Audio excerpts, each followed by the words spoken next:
All right, we were all very quick to write off the whole idea of Patrick Cantlay not wearing a hat at the Ryder Cup as hearsay after some of the interviews with Patrick immediately following the Ryder Cup. However, recently, Mike, there's been some new evidence that's been emerged. There is certainly, there's some people who are not going to go down without swinging a bit. And specifically, we've got some quotes today that bring a little bit more light to what exactly Cantlay said and maybe what some of his motivations are. But I think even more importantly is this idea. It's an age-old question. This has been going on for decades now of whether or not Ryder Cup participants should be paid. And before you immediately write this off of saying no, right? And I think we've got some of our own opinions on that as well. But before you immediately write that off, I did some digging and I wanted to see, what about some of these other international competitions? What about the President's Cup? Yeah. What about the Olympics? Right. Are they paid? I found up some stuff that I never knew before. All right, let's put it that way. So we're going to dig into all of that. I want to bring everybody up to speed, though. So we've got, like I said, we've got some quotes. We've got some things that went down. And to bring anybody who might have missed it up to speed, where this all kind of started, and Patrick Cantlay, it was very visible that he was not wearing a hat at the Ryder Cup. This is a guy who does wear a hat regularly on the PGA Tour. Now, I think we all know that guys are paid to wear what they wear. Absolutely. He's certainly paid to wear that hat, whereas in the Ryder Cup, he's not. So there's immediately this idea of it possibly being a bit of a truth to it.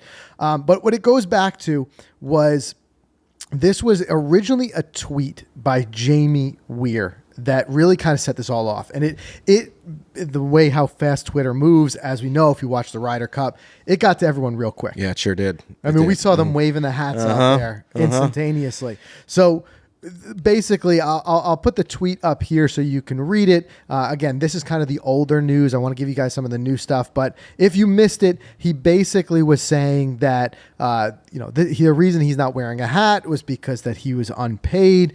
He's talked about the team room being very fractured. He also said something in here interesting. He said he wore a cap at last year's President's Cup for which players are paid. Now, I want to dive into that a little bit because there's some nuances to that. And you got to mention he was not wearing a hat the year before at Ryder Cup whistling. Right. Okay. Right. And we'll talk about why he said that he didn't wear a hat. But also, there's a lot of reporters that are involved here, whether it be Jamie Weir, Steve Sands, who you're going to hear more from. These are not kind of fly-by-night reporters. These are guys who've been around for a long time. They're guys who the players are very comfortable with being there. Familiar faces to them, week in, week out. Exactly. And I think familiarity breeds this comfort where you're going to say some things that, joke and whatever. Exactly. Yeah. So what we had recently, and the new evidence that's emerged is there was a column done by Michael Bamberger for the Fire Pit Collective, and he digs into this a little bit more. So I want to read that quote, and I want to get into it in just a second. But understanding first, there's the first thing, because what we're trying to do here is clearly build a case of who to believe.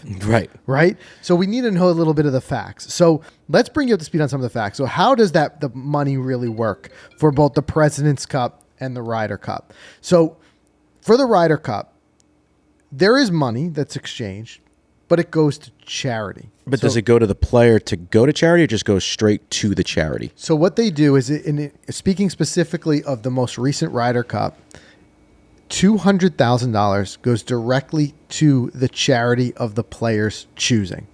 So, for example, Patrick Cantlay has the Patrick Cantlay Foundation, which supports junior golf and first responders programs. Those are paid directly. When you look at, and this is where it kind of muddied the water, when you look at the President's Cup, and this is according to ABC News, they said for the 2022 matches at Quail Hollow, players and captains were given $250,000 without stipulation of where it goes. So it was a payday for them. Seemingly, but the tradition, the history is that money goes to charity. So, again, we have to establish, and you guys let us know in the comments, who to believe here. I pulled a quote directly from the President's Cup website. specifically, and I'm sure now everybody wants the information out there of who gets paid and who does not, Sure. because the questions are being asked. According exactly to the President's Cup website, they said the President's Cup is a unique golf event in that there's no purse or prize money. Players are not paid for their participation, but each competitor allocates an equal portion of the funds generated to charities of his choice. So, a little bit of a disparity there. Mm-hmm. So, the reason I'm bringing this up is I first want to understand, can we validate or invalidate the original quote from Jamie Weir based on one statement in there? He said he wore a cap at last year's President's Cup for which players are paid. Right. I'm wondering, is that true? Based on what we have here? To me, it would be kind of shady for you to take that $250,000 and put it in your pocket. Sure. Right? Right. But you got to think guys do it. Could they? I mean, they seem like they're all upstanding dudes. Sure. They've got more money than but no one's policing them with that payout. Right. But the only difference from what I'm reading into it here, the only difference is that in the President's Cup, the money is going to the player and the player is giving it to the charity. Versus nuanced Ryder Cup, the money goes directly to the charity of the player's choice. Yeah. Okay. So interesting why this all goes down. Mm-hmm. Jamie Weir, the tweet heard around the world. Everyone's waving the hats. We all saw it. They want Cantlay's response, right? So Cantlay was asked many times, many different reporters. Some of the quotes, first one, Cantlay said, "There's not a shred of truth in the article that just one journalist wrote." So he's harping on this is just one voice, right? He says it's crazy that one journalist can put out a tweet out there totally unfounded with complete lies, and the crowd ran with it. Now, we all know it didn't really affect Cantlay's play. Of course. He was one of the best on the team. Yeah. And he used it as motivation, if anything else, to play better. Now, the Cantlay was asked then, what was the reason for not wearing the hat? Now, here's where, again, I am trying to see if I can build credibility amongst these guys. Cantlay's response to not wearing the hat was saying that it did not fit. That's why he didn't wear the hat. He's saying the same with the last Ryder Cup at Whistling Straits. But the President's Cup hat fit. Okay. Right. All right. Okay. Right? So now I'm thinking, I know and I've seen what kind of money goes into the apparel for the Ryder Cup. Yeah. I wouldn't be the slightest bit surprised if every single hat worn by those guys out there was custom sized to their heads. I personally find it very hard to believe that they couldn't find a hat that fit Patrick Cantlay, especially if you really did have this problem 2 years ago at Whistling Straits. I think you put your best man on it. Yeah, seriously. You'd find a hat that fits Patrick. I can't believe that either. So again, trying to see punch holes of what's true and what's not. So here's where things get much more interesting. So this is more recently, and now you're going to have these guys like Steve Sands, these guys like Jamie Weir. They don't want to lose their credibility of their entire career over this. So these guys, like I said, they're not going down without a little bit of a fight. So this is a recent column. This is the one that's kind of been making the news cycle the last 24 hours. It's kind of bringing some new stuff to light. I'm going to read you a snippet here from this latest column from the Fire Pit Collective, which brings a little bit more information into it. So the snippet goes, on the Friday morning of the 2023 Ryder Cup, Patrick Cantlay emerged from a temporary tunnel underneath the first tee bleachers and into the bright sunshine of Rome on a warm September day. He was not wearing a hat. Normally, he plays golf in a hat, but Hatgate, as the buzzword of the 44th Ryder Cup, did not exist just yet. So this is where Steve Sands comes in.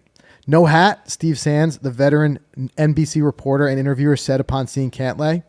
Sands enjoys a good rapport and a casual ease with scores of PGA Tour players. Cantlay, 31, an 8-time tour winner, is among them. So Cantlay did not blow him off. I'll wear a hat when I'm paid to be here like he is, Cantlay said. He motioned in the direction of Julius Mason, a longtime PGA of America public relations executive, standing in the vicinity of Cantlay's response to Sands. Standing in the vicinity.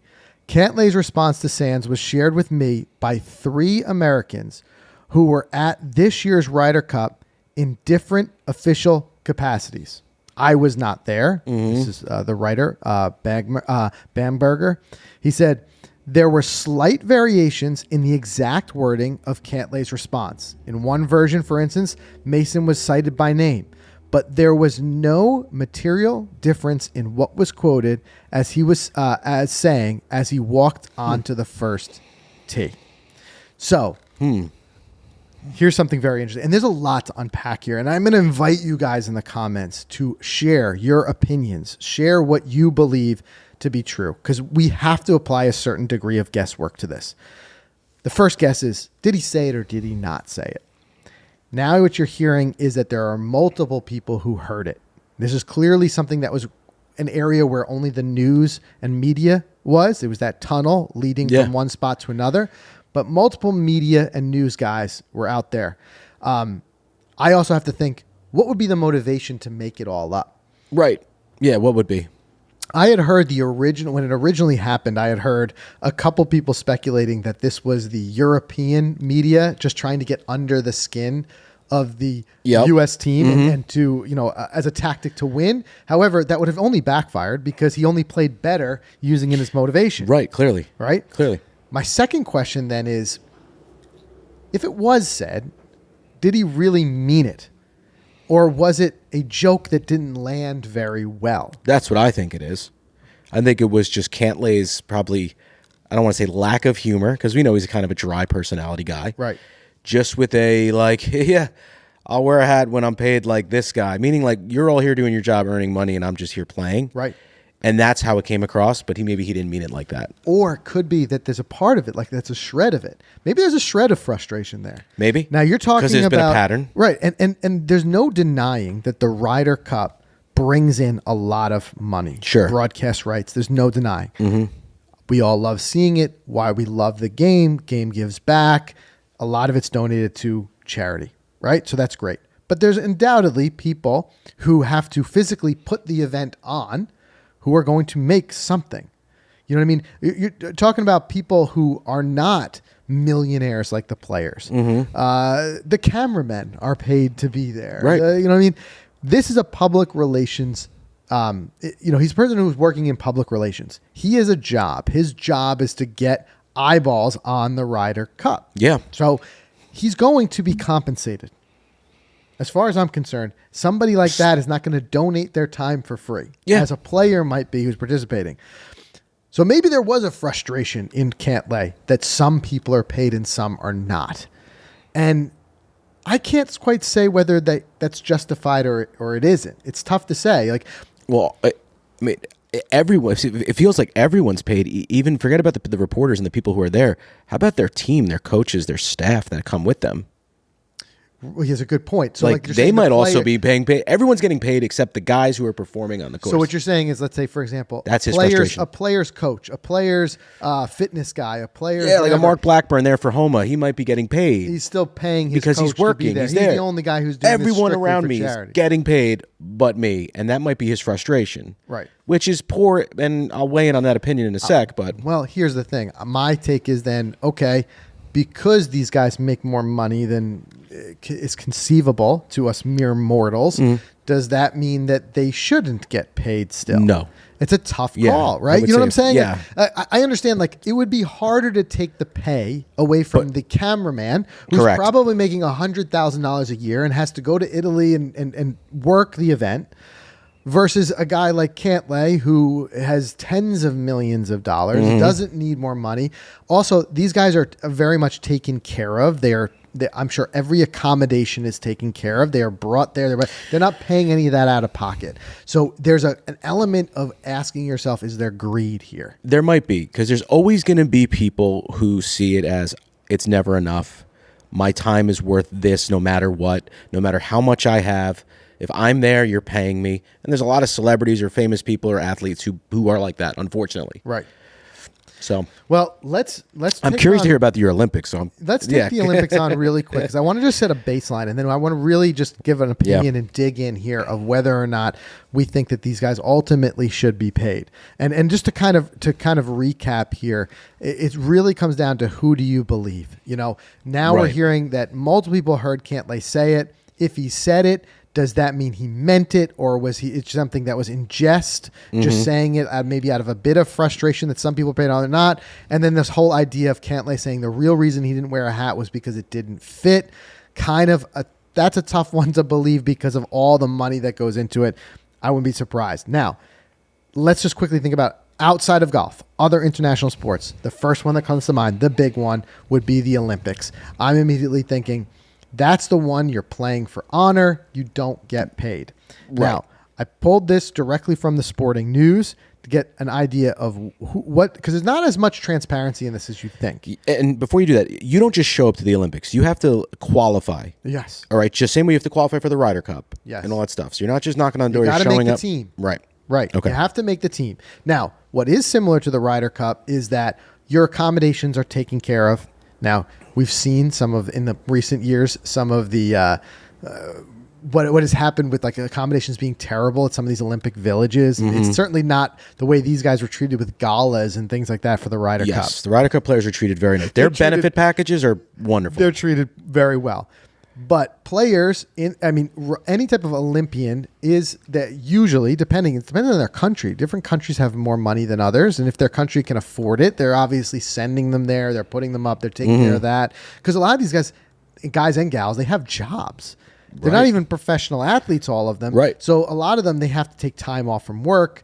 And there's different ways that they help with compensation for that. But generally across the board, or I should say specifically across the board, Olympic athletes are not paid for just attending the Olympic events. So in other words, you're an Olympian, you get a spot, you go to the Olympics, you're there for a couple of weeks, you are not paid a dime in any type of salary or otherwise to be there. However, if an athlete earns a medal, there's a medal bonus attached to it. Okay. And it's significant money, right? Especially for people who aren't necessarily professional athletes. A gold medal is worth $37,500. Jeez. So it's not bad at all. Take home 3 gold medals and you're making almost $100,000. Yeah, exactly. A silver, $22,500, and a bronze medal is $15,000. So of course, there's the incentive, and you hear it over and over and over and over again to the point where it's cliche, but it's true. You're playing there for your country. You want to represent your country. You're standing on that podium for your country. But if you compete and win, there's a little extra for you. Right. There is. And you can even extrapolate this out even further. You can argue there's a lot extra for you. Think about the guys who scored Wheaties of course, endorsements. Think about like the Michael Subway Phelps is endorsements. His 37,000 times his bazillion medals. There's nothing compared to his endorsements. So you could make an argument even on any international sport, whether it be Ryder Cup or anything. Your performance there is no doubt tied to you making more money. If you are the Ryder Cup hero and they come home carrying you on their shoulders, there is no doubt that your agent has that in his mind the next time he goes for a contract signing. 100%. You know what I'm saying? 100%. So you make some more money. There's no doubt about that. But this presents another opportunity or an interest of saying, I know there's everybody's out there playing with a ton of heart. They want to win the Ryder Cup and bring it home for Europe or for the United States. But what if there was some sort of purse? What if there was a situation where maybe there was $10 million? I mean, now they're playing week in and week out on the PGA Tour for $20 million. Right. I'm sure with sponsors and all those types of things, they could bring in some cash. If there was a purse, let's say it was 12. Make it nice and even. $12 million purse. So the winners each walk home with a cool mill. I was even 15. Maybe give the captains a little taste. Right. You know what I mean? What I'm saying is, like, let's say it is like a cool mill, whatever it is. Yeah. Captains get a little taste. Right. I mean, there's a lot of people who argue that Zach shouldn't get a dime. Yeah, right. But that's another day for another like maybe story. the winning captain gets a mill too. Right. Luke Donald. Yeah. So imagine that.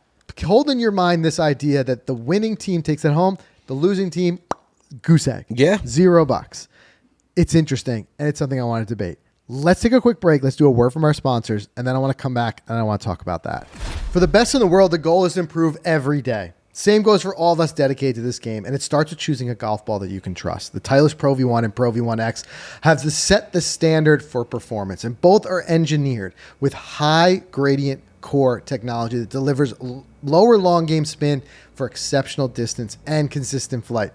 And of course, you can expect the trusted drop and stop greenside control. So important to shooting lower scores. Now, the Pro V1 is the best combination of distance, spin, and feel in the game. And it delivers that penetrating flight. The Pro V1X, it flies higher, spins more in the short game, but it still gives you that low spin on longer shots to maximize your distance. So outperform your best and learn more about the Pro V1 and Pro V1X at Titleist.com. All right, the cold is coming, but you can conquer it with Thermo Series from FootJoy. It's the most advanced layering system in the game of golf and outside of golf, to be honest with you. Chilly out there this morning. I mean, chilly this morning. I mean, this is my pumpkin patch gear. This is going to be my Christmas tree cutting down gear. On the course, off the course, it's Thermo Series bundles up. I mean, you're almost like sweatingly comfortable out there, which is great. You're warm. And Thermo Series, what's great, it offers a range of distinct layering pieces. Right. So if you are sweating out there, you delayer. You delayer. It's we great. did that at It's a Catanset. great system. Yeah, and we had that light little piece from the Thermo Series underneath for just like a warmer day, but with a little bit of a breeze. So different conditions. It's designed to be worn all together. Like Frank just said, you could just kind of, we strip down and we start bulked up when it's cold and we kind of delayer as we go. I mean, it allows you for that effortless swing through. Nothing's kind of constraining you. It's not bulky. And that's very important because you want that full range of motion when you're on the golf course, even when you're all bundled up and you're warm. You don't want the golf game to suffer while you stay warm. So go to footjoy.com. Check out Thermo Series. As the day evolves, you evolve with it. All right, guys, I want to talk to you quickly about Ripstick. Mike and I are actually right in the middle right now of doing some Ripstick training. We're going to report back to you guys. We're going to do an entire 30 days with Ripstick, and we're going to measure and see. I hit some big numbers the other day. Yeah, I saw that. So we're going to see what swing speeds we can do and how we can improve us. So we are putting it to the full test, but I will say, very impressed with the system so far, and it's something that I'm going to be using for quite some time now. And why is Ripstick the ultimate training aid? Well, it's because it has 8 different weight combinations all in one stick. I can't even tell you how convenient that is. I keep the Ripstick in my bag now. I don't have to carry around multiple sticks. So you can quickly switch between that underload and overload training. It's really just a fancy way of saying swinging more weight and less weight, but it's so key to speed training.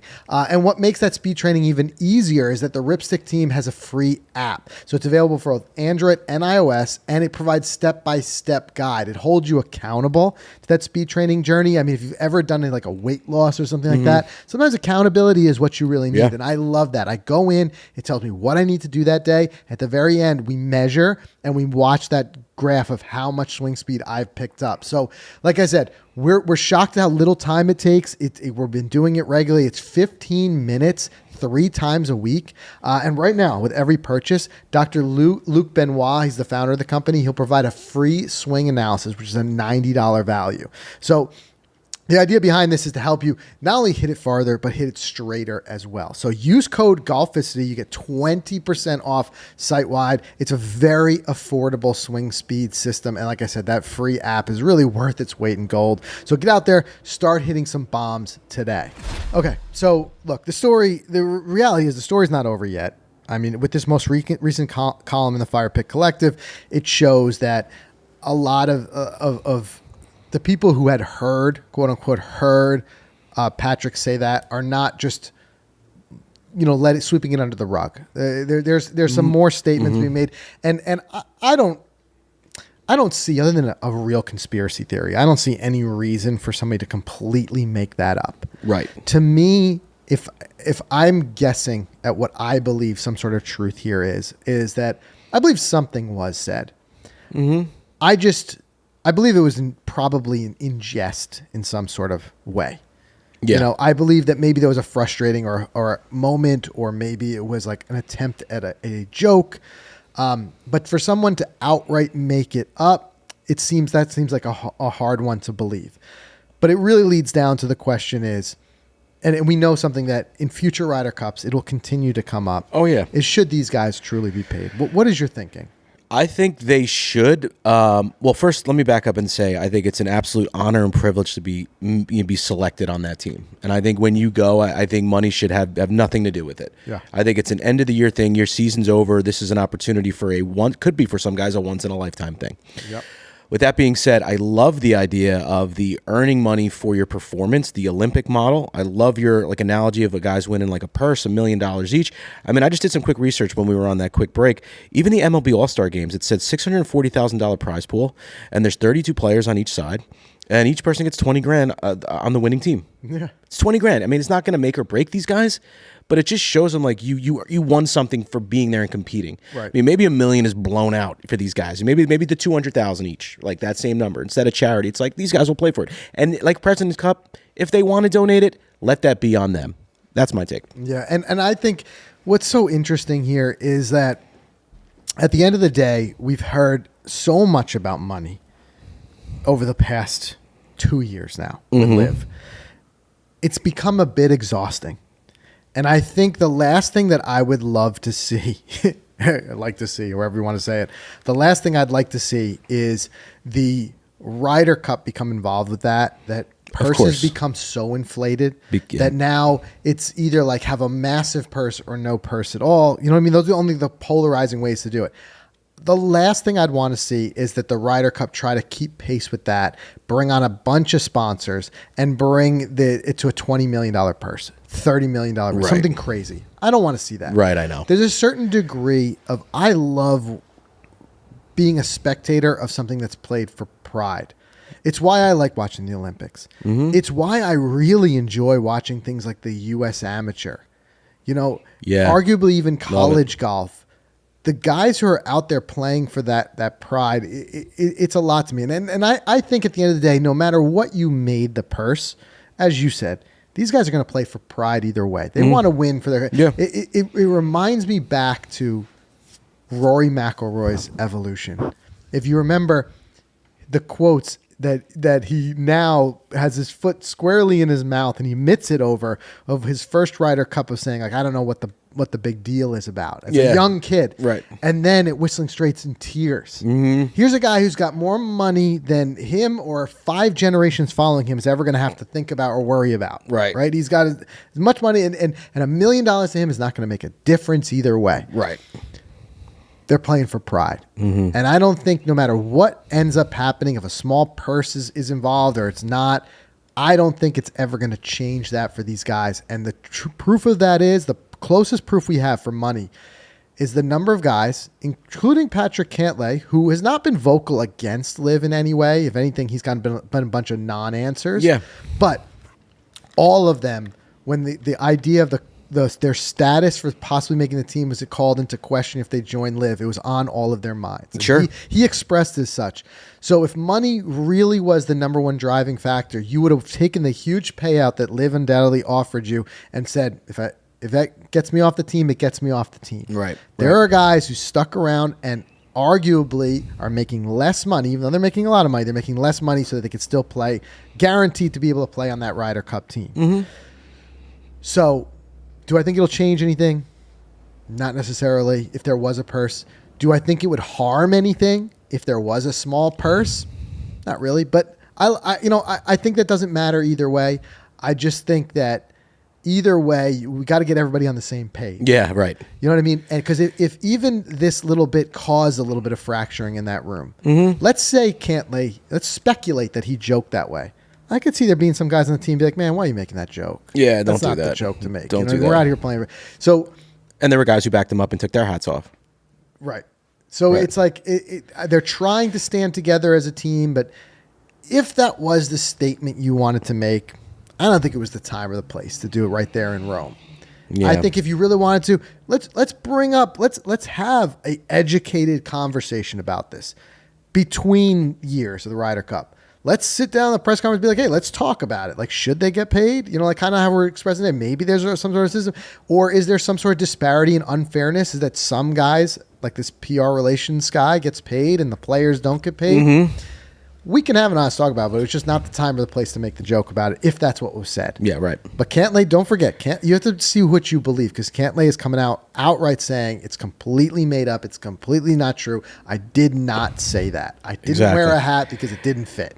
Yeah, right. And you got to also keep in it, just remember this, that certain people have different levels of humor and the way they deliver a punchline. Right. So Cantlay could have been like, yeah, I'll do it when I'm paid like this guy. versus like a J2 is like, yeah, hey, when I made like this guy right now, Right. it's different. It's a good, like, one's a joke, one's like, wait, did he just say that? Right. So For all I know, he could be just needling his buddy who got paid to being there or whatever. Who knows? I mean, everyone has been at a gathering, at a party, where you know that one guy who just says the jokes that don't land. And it just gets awkward for everyone. maybe that's him. Yeah. I don't know. I can't say because we're not there. But what I can say is that by Patrick saying that it was made up and the team backing him up, it didn't. We thought it immediately put it to bed. This recent article, and I would encourage you to go read it at the Fire Pit Collective, has kind of brought our minds back to saying, like, maybe there was some truth to that. Mm-hmm. But ultimately what it wraps itself up in is saying there's a conversation to be had here, and no matter what the decision is, let's all get on the same page. Yeah, and I want to just kind of hit you with this because it's like I put you on the spot here. How many live signings do we see this offseason? Ooh. Now that people know that they'll get on Ryder Cup, they'll get in majors, they'll get in President's Cup. But will they? Because did you see this is something we could do a whole other podcast on, but did you see the recent news saying it looks like the agreement deadline is going to be pushed back? Oh, okay. Didn't see that. What I saw was that they need to get, and this has been a big struggle, they're getting the players on board, and I think it's the way that it was approached with the players were shocked with the announcement. Mm-hmm. The deadline that was set for the framework to be solidified was December 31st. They're now talking about pushing that back because they can't get all the players to get on the same page. Wow. If that gets pushed back, that means LIV and the PGA Tour continue to operate separately. And so long as they do, you're on LIV. There's no guarantee that you're on that Ryder Cup team, and you only get 4 at-bats, like Koepka did. Right. You got 4 at-bats to make some points and to make a show. So I would say, to me, it's too soon if you were on the fence. If you still really wanted that chance at Ryder Cup, and President's Cup is run by the PGA Tour, so don't even think about it. You got no shot. Yeah, no if they're shot. still separate. If you value being on those teams, I don't think they're making the jump just yet. I think they're going to wait a little longer. And that's something we can certainly dive into in another episode. Make sure you guys subscribe wherever you get your podcasts, and you won't miss another episode. So we'll see you in the next one.